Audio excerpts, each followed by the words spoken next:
হতাশা মাদক দিয়ে দূর হয় না।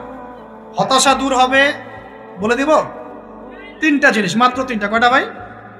এক, 5 ওয়াক্ত নামাজ। এক কি? নামাজে আপনি অজু করে সিজদা দেন, ইনশাল্লাহ আপনার মনে প্রশান্তি না আসলে আমাকে এসে বলেন যে আসে নাই।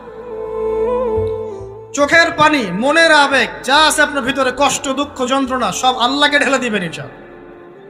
নিজের আবেগ ধরে রাখবেন এখানে, আপনি আল্লাহর জন্য ঢেলে দিবেন। মানুষকে আবেগ দেখা কি লাভ? মানুষ আপনার চোখের পানির মর্ম বুঝবে? মানুষ কি মানুষের চোখের পানির মর্ম বুঝে?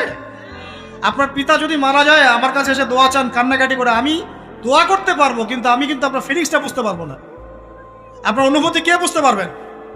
আল্লাহ পাক আপনার ঘাড়ের রগের চেয়েও কাছে আছেন। সুবহানাল্লাহ, সুবহানাল্লাহ, আল্লাহ পাক ঘাড়ের রগের চেয়ে কাছে আছে। গতকালকে বাংলাদেশের একজন বরেণ্য আলেমের সাথে একটা কনফারেন্সে ছিলাম।